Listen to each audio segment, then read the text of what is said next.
So we have covered this public service values portion. Now we will move on to the probity portion.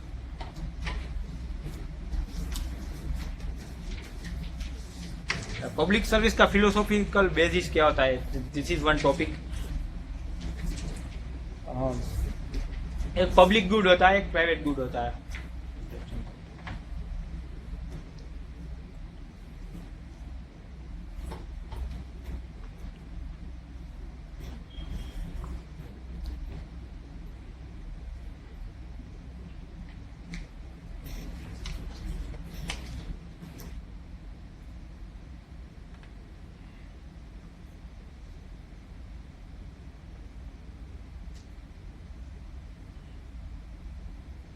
The government provides some services to its citizens, right? What kind of services should be there? Government कौन से sectors में होना चाहिए, कौन से sectors में नहीं होनी चाहिए, वो कैसे डिसाइड होगा? तो एक पब्लिक गुड और प्राइवेट गुड का डिवीजन है. पब्लिक गुड का मतलब ये होता है कि ऐसी सर्विसेज जिसका फायदा सभी सिटीजन को होता है. Army, police, preventive health care, that means immunisation, primary education, इन सभी में क्या होता है कि रिक्वायरमेंट इज फॉर एवरीवन, सबकी रिक्वायरमेंट है. अगर कोई इंडिविजुअल वहां पे फेल होता है, सपोज कोई एक बंदे को इम्यूनाइजेशन नहीं मिल रहा है, ठीक है, तो उसका रिपरकशन जो है वो पूरी सोसाइटी को मिलेगा. उसको तो मिलेगा ही, लेकिन उससे ज्यादा पूरी सोसाइटी को मिलेगा. लेकिन because he will become a carrier of, for example कोई वायरल डिसीज है उसको, so he will become a carrier of that virus. Polio अगर उसको हो रहा है तो he will become a carrier of that polio. तो उसको अकेले को तो नुकसान होगा he will die, but government will suffer because he will be a focal point जहां से स्प्रेड होगा. सो अगर कोई बंदा पार्टिसिपेट उसमें नहीं करता, सो उसका रिपरकशंस पूरी सोसाइटी को सफर करने पड़ेंगे. तो ऐसी जो पब्लिक गुड्स होती है, that should be provided by government. There is another reason why public goods should be provided by government. Suppose the issue is, वो एक स्टैंडर्ड एग्जाम, वो एक स्टोरी होती है जिसमें राजा ने प्रजा को कहा है कि एक तालाब है, तालाब हमें पूरा दूध से भरना है और कल सुबह सभी सिटीजन्स आके एक ग्लास दूध डाल देंगे अंदर ताकि वो पूरा तालाब दूध से भर जाए. अब सब सोचते हैं कि मेरे अकेले एक ग्लास से तो तालाब भरने नहीं वाला है, तो मैं अगर पानी डाल दूंगा तो चलेगा, तो बाकी के लोग जो दूध डालेंगे उससे तालाब बन जाएगा और 1 glass wouldn't make any difference. So सब लोग जाते हैं, सबको ऐसा लगता है. अल्टीमेटली होता है कि वहां पे सिर्फ पानी होता है, दूध नहीं होता. सो this is the nature of public good. सबको ऐसा लगता है. अगर पुलिस को हमने प्राइवेटाइज कर दिया फॉर एग्जांपल, इश्यू क्या आएगा? मैं सोचूंगा मैं क्यों पे करूं, मेरे पे करने या न करने से पुलिस रहेगी या नहीं रहेगी, ऐसा तो होगा नहीं, क्योंकि बाकी के लोगों को तो चाहिए ही पुलिस.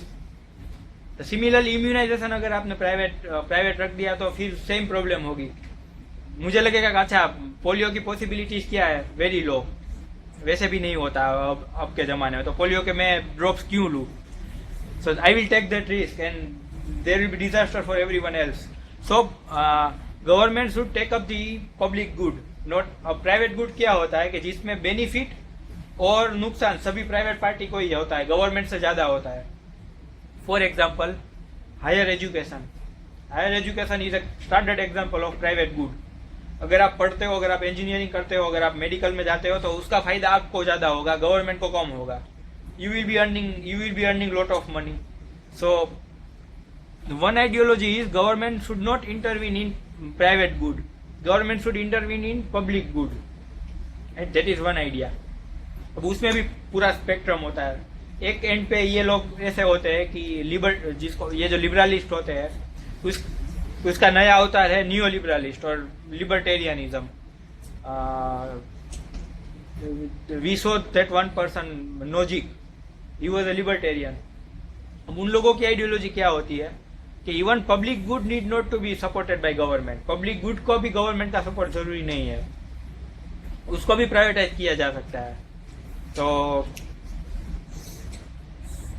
अमेरिका में फॉर एग्जांपल एक सिटी ऐसा है जिसमें फायर ब्रिगेड प्राइवेट है. तो फायर ब्रिगेड प्राइवेट है तो क्या होता है उसमें एक इंस्टेंस में आपको कहता हूँ, उसमें सब्सक्राइब करवाना पड़ता है।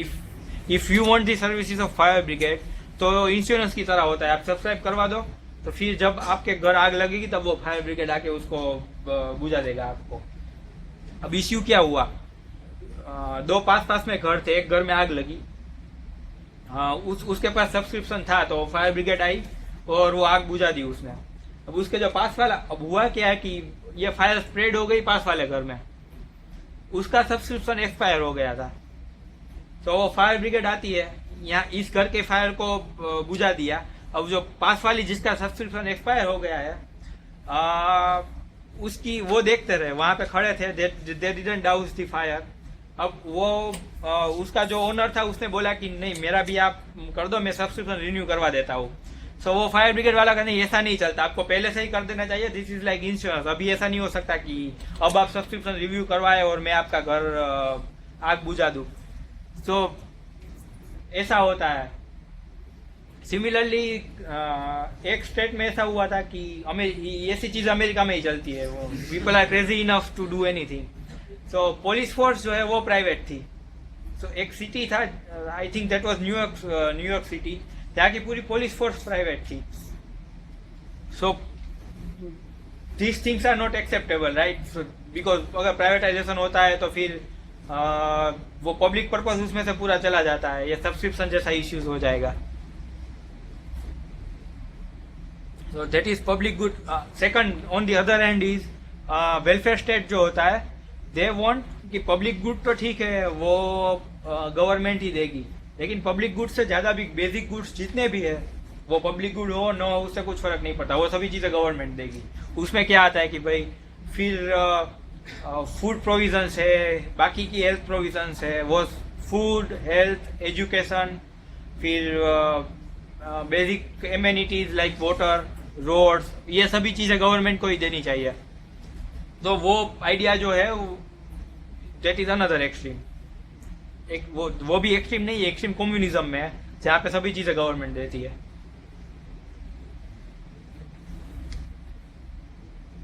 दूसरी है welfare state theory. Welfare state में क्या होता है कि government is the provider of all welfare services to the people. इसकी लिमिटेशन ये है कि एक तो वेलफेयर क्या है उसका आइडिया गवर्नमेंट के पास है, राइट? गवर्नमेंट डिसाइड करेगी this is welfare, then that will be welfare. Second aspect is इसमें ये पेट्रोनाइजेशन जैसा रिलेशन बनता है कि government is generous enough to provide this amenities to the citizens. So वो डिस्क्रिप्शन पे हो जाता है ना कि अगर मुझे चैरिटी करनी है तो मेरी मर्जी में करूँ या ना करूँ। So that's the approach of government in A welfare paradigm. उससे भी एडवांस लेवल का ये होता है कि राइट बेस्ड हो जाता है। उसमें आप ऐसा नहीं कि गवर्नमेंट चैरिटी कर रहा है, अगर एजुकेशन दे रहे हैं, प्राइमरी एजुकेशन अगर स्टूडेंट्स को मिल रहा है तो ऐसा नहीं है कि गवर्नमेंट चैरिटी कर रही है। उसका मतलब ये है कि सिटीजन्स के पास राइट होता है, जो फंडामेंटल राइट होता है, तो वो गवर्नमेंट को करना ही पड़ता है, बाय लॉ उसको करना पड़ता है, तो वो उन लोगों की ड्यूटी बन जाती है। तो that is the latest approach in providing services. इस सभी सर्विसेज में सिटीजन जो है वो एक राइट होल्डर बन जाता है, ना कि recipient of A charity.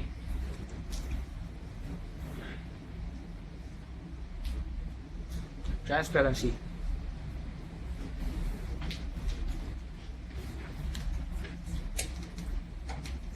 Now, if government is providing many services to the people, there has to be transparency. Otherwise, पता कैसे चलेगा कि गवर्नमेंट अपनी ड्यूटी सिंसियरली फुलफिल कर रही है या नहीं कर रही है?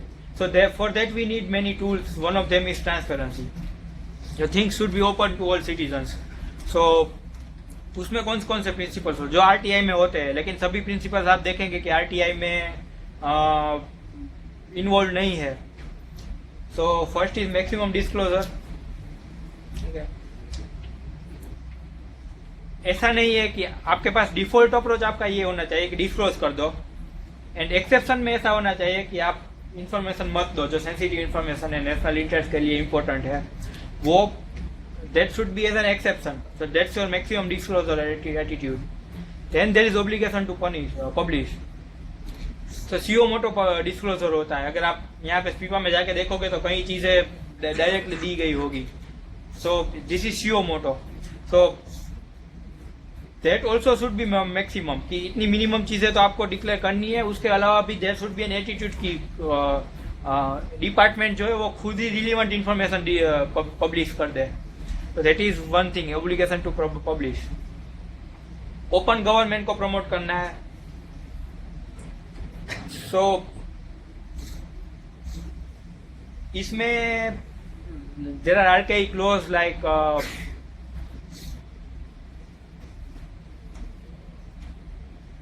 I forgot the name of that law। RTI के सामने official secrets act, right. Official secrets act जो है वो मेंटालिटी अभी तक हमारे डिपार्टमेंट में है कि unless someone asks some information and unless we have to reveal it, we shouldn't reveal it, because वो इंफॉर्मेशन जो है वो पोटेंशियल वेपन होता है।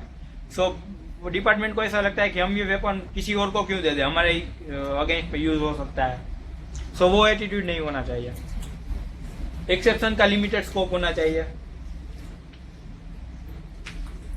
Process to facilitate access, ICT का मैक्सिमम यूज होना चाहिए। फिर डेटा मैनेजमेंट या इंफॉर्मेशन मैनेजमेंट ठीक तरह से होनी चाहिए। तो ऐसा ना हो कि वो डेटा एक्सट्रैक्ट करने में ही आपको उतना टाइम लग जाए कि फिर वो people will be discourage from asking that data. So ऐसी प्रोसेस इज बेसिकली यहाँ पे आईसीटी का यूज होता है। कॉस्ट कम होना चाहिए। अगर आप 100 रुपये रख देंगे एक पेज की कीमत, तो वैसे भी उसका यूज कम हो जाएगा। तो if you keep it 2 or 3 rupees then it's fair. So this are the principles. अब आरटीआई में कितने प्रिंसिपल्स आ रहे हैं? सभी नहीं आ रहे हैं। फॉर एग्जाम्पल एक्सेप्शंस जो है दैट इज वाइडली अब्यूज। कोई भी चीज जो है वो नेशनल इंपॉर्टेंस के लिए है और economic interest of the government है, ऐसा करके उसको बंद कर दिया जाता है, इंफॉर्मेशन नहीं दी जाती। सीओ मोटो डिस्क्लोजर कम होता है। इंफॉर्मेशन मैनेजमेंट ठीक तरह से नहीं होती। वो डेटा उन लोगों के पास अवेलेबल ही नहीं होता। तो ये सब इश्यूज है। So not all of this principles are followed in RTI. So we need a lot of improvement. इसके लिए वो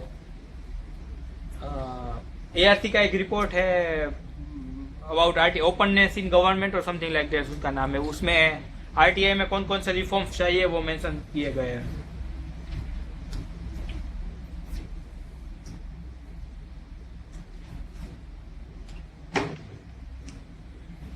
good work culture. Government departments are notorious for this. वहाँ का वर्क कल्चर अच्छा नहीं होता क्योंकि वो पूरा इंसेंटिव स्ट्रक्चर जो है अलाइन नहीं होता। कि इंसेंटिव स्ट्रक्चर जो होता है वो कुछ अलग चीजें प्रमोट करता है। डिले, लिथार्जी, स्टेटस क्यू, स्टेटिट्यूड। इंसेंटिव स्ट्रक्चर ऐसा होता है। आइडियल गोल ऐसा होता है कि एफिशिएंसी हो, अकाउंटेबिलिटी हो, कॉस्ट रिडक्शन हो, ये सब होता है। तो वो अलाइनमेंट नहीं होता। आइडियल्स कुछ अलग होते हैं, इंसेंटिव स्ट्रक्चर किसी और डायरेक्शन में ले जाता है। So that's a major issue. अब ये वर्क कल्चर अब ज्यादा इंपॉर्टेंस इसलिए हो गया है क्योंकि now we are living in a society where government department has to compete with a private organisation. अब लोगों ने देखा है कि प्राइवेट ऑर्गेनाइजेशन में ज्यादा एफिशिएंसी रहती है, वहां पे काम जल्दी होता है। So now they are expecting the similar things, corporate culture kind of things in government departments also. So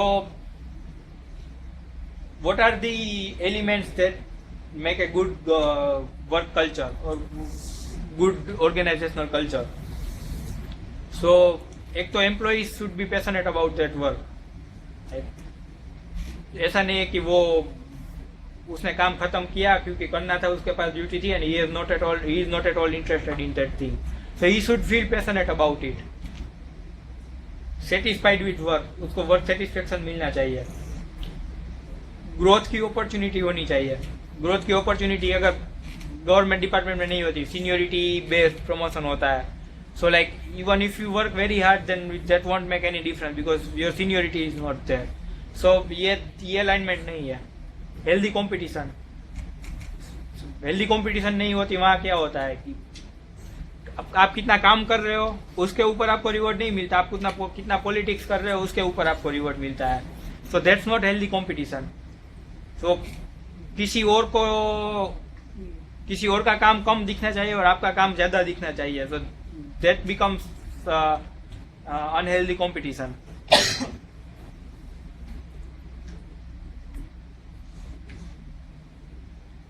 Some examples where good work culture is there, private organization, Google, Facebook. वहाँ पे आप Facebook में देखते होंगे कि there is no dress code. फिर पूरा environment जो है वो ऑफिस एनवायरनमेंट नहीं लगता. It's a free culture to work in. फिर कई जगह पे आप देखोगे कि फर्स्ट नेम, आईटी इंडस्ट्रीज में ऐसा होता है कि फर्स्ट नेम कल्चर होता है. सभी को नाम से बुलाना है. There is no sir, there is no five और एनीथिंग लाइक दैट. सो वहाँ से वो अननेसेसरी हायरार्की नहीं बनती और कंसेंसस ओरिएंटेड एटीट्यूड बनता है. डेमोक्रेटिक वर्क कल्चर बनता है क्योंकि no one knows that that person is higher and you are lower. तो अगर आपके सीईओ को भी चाय पीने जाना है तो उसको पेंट्री में जाना पड़ेगा और चाय खुद लेनी पड़ेगी. ऐसा नहीं है कि वहाँ पे उसका प्यून होगा और वो उसको चाय जाके देगा. गवर्नमेंट ऑर्गेनाइजेशन में ऐसा नहीं होता. How many peons do you keep, वहाँ से आपकी ऑथोरिटी एस्टेब्लिश होती है. So this are the aspects which are for which this companies are known. फिर वर्क फ्रॉम होम जैसे ऐसी फैसिलिटीज होती है कि आपको वर्किंग आवर्स फ्लेक्सिबल होते हैं. आपको लगता है कि दिन में कुछ काम है, पर्सनल वर्क है, then you go out for that and you complete your work after you go home. So flexible working hours होते हैं. That's also a good part of good work culture. Government में कैसे improve करना है? एक तो cleanliness है. अभी कुछ टाइम पहले गवर्नमेंट ने ऐसा सभी अपने जो सेंट्रल गवर्नमेंट के सभी डिपार्टमेंट्स थे वहाँ पे ऐसा इंस्ट्रक्शन था कि एक तो सब टाइम पे आ जाओ. फिर गंदगी नहीं होनी चाहिए. फाइल्स जो है वो प्रॉपरली स्टैक्ड होनी चाहिए. फिर वो ऐसे 10 लॉस आइडेंटिफाई करो जिसको रिपील कर देना है.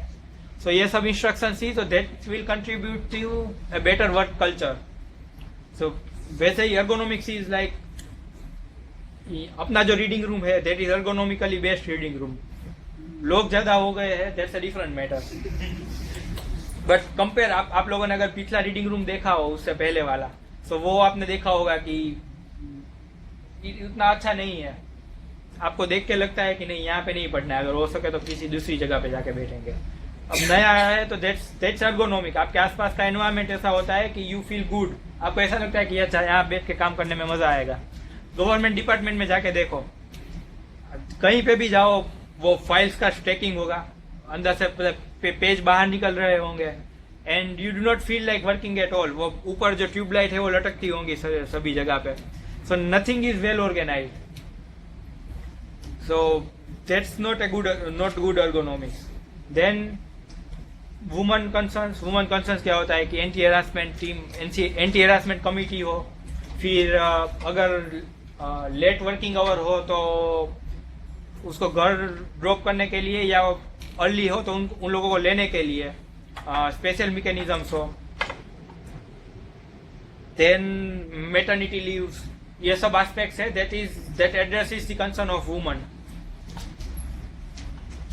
टीम वर्क, ऐसी एक्टिविटीज प्रमोट करें जिसमें टीम वर्क फैसिलिटेट होता. मतलब if same task is done by one person and same task can be done by involving many person, then you should go for involving many person, because then team spirit will develop and teamwork attitude will be there in the organization. Consultative decision making, कोई भी decision हो जिसमें consultative decision making का फायदा क्या होता है? एक, आप सभी को कंसल्ट करते हो तो आपकी क्वालिटी ज्यादा होगी डिसीजंस की, because you are taking multiple view points. Number 2, now that people are convinced, आप लोगों के साथ कंसल्ट कर रहे हो तो now they themselves are convinced about the decision, तो इम्प्लीमेंटेशन इजी होगा. So this are the benefits of a democratic decision making. उल्टा अगर आप करते हो, आप खुद डिसीजन ले लेते हो, सो एक तो रियलिस्टिक नहीं होगा, इम्प्लीमेंटेशन करने में भी प्रॉब्लम होगी. तो कुछ एरियाज ऐसे होते हैं जहाँ पे कंसल्टेटिव डिसीजन मेकिंग करना है, कुछ एरियाज ऐसे होते हैं जहाँ पे कंसल्टेशन नहीं करना है. कंसल्टेशन नहीं करना है ऐसे एरियाज कौन से है? जहाँ पे स्पेशल मैनेजरियल एक्सपर्टाइज हो, जहाँ पे कोई लीगल एस्पेक्ट को इम्प्लीमेंट करना, अगर लीगल एस्पेक्ट को इम्प्लीमेंट करना है तो उसमें कंसल्टेशन करने की जरूरत ही नहीं है। अगर कोई ये कहता है कि this aspect is we won't implement this aspect even if it's legal, तो उससे कुछ फर्क नहीं पड़ता, वो आपको करना ही है। तो लीगल एस्पेक्ट को इम्प्लीमेंट करना है, फिर you have better expertise than the rest of the team. So इन सभी चीज़ों में ऑथोरिटेरियन डिसीजन मेकिंग जो है that is more feasible. Then reducing layers in decision making. This again was in the instruction guide कि 3 layer से ज़्यादा नहीं होनी चाहिए डिसीजन मेकिंग। उससे पहले 8-10 लेयर्स थे, सो वो 2 साल लग जाते हैं एक फाइल को पास होने में। Recreational activities, occasionally team outing होती है, फिर फन फ्राइडे होता है, मंडे ब्लूज होता है, ऐसी चीज़ें होती है ऑफिस में चलती रहती है, जिससे people get to know each other more, and that is number 1. Number 2 is they will refresh themselves.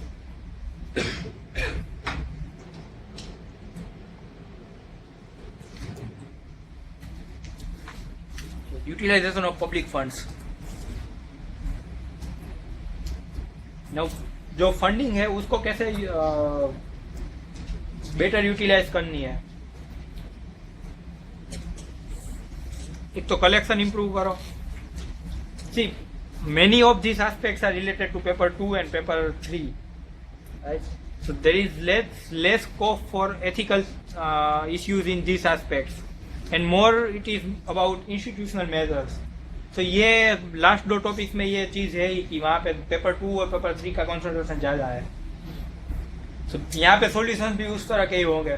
Outcome budgeting क्या है, जीरो बेस्ड बजटिंग क्या है। जीरो बेस्ड बजटिंग मतलब अब हर साल ऐसा नहीं कि लास्ट टाइम मनरेगा में आपने 40,000 करोड़ खर्चे हैं, तो अब वो एक लॉजिक बन जाता है कि हर साल आपको 2,000 करोड़ ज़्यादा डालने हैं उसमें, 42,000, देन 44,000, देन 46,000।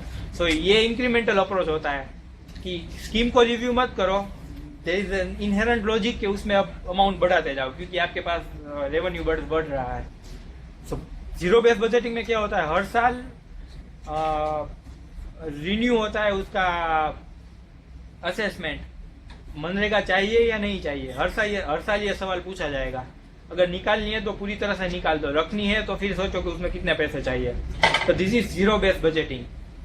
उसमें नुकसान भी है कि कॉस्ट बढ़ जाता है, टाइम बढ़ जाता है, क्योंकि you have to think thoroughly every year. तो pros and cons both are there. Outcome budgeting में क्या होता है कि आउटकम कितने अच्छे आए उसके बेस पे आप उस पर फंडिंग करो। ऐसा नहीं है कि आपने रैंडमली फंडिंग कर दिया कि स्पेंड हो रहा है, यहाँ पे ये डिपार्टमेंट ज़्यादा स्पेंड कर रहा है, ये डिपार्टमेंट कम स्पेंड कर रहा है, तो जो ठीक तरह से स्पेंड कर रहा है उसको पैसे दे दो। ऐसा नहीं रखना है। जो स्पेंड कर रहा है उसके सामने आउटकम्स कैसे आ रहे हैं। If you are spending on poverty alleviation scheme, are you getting reduction in poverty numbers और नॉट। अगर नहीं कर रहे हो देन रीडिजाइन दी स्कीम, अगर कर रहे हो then you give more fund to it. तो सिमिलरली जेंडर बजटिंग है। जेंडर बजटिंग में अगर आप पैसे डाल रहे हो देन आर यू सीइंग कि उसकी वजह से वुमन एम्पावरमेंट हो रहा है या नहीं हो रहा है। तो that's outcome based budgeting.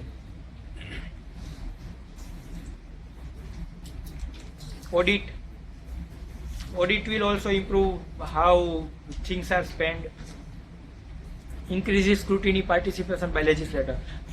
Good budgeting is a transparent budgeting. Transparent budgeting में कौन सी चीजें आती है, एक तो लेजिस्लेचर का इफेक्टिव कंट्रोल हो बजटिंग पे। ऐसा नहीं है कि execution, technically execution can pass the whole budget without legislature को पपेट बना के बजटिंग हो सकता है क्योंकि उन लोगों के पास मेजोरिटी होती है। बट ऐसे नहीं करना है। The whole Lok Sabha should be there in the deliberation. So legislature का रोल होना चाहिए इफेक्टिव, सिविल सोसाइटी का इफेक्टिव रोल होना चाहिए, and apart from that all the document should be public. So these 3 aspects will ensure the transparency in budget making.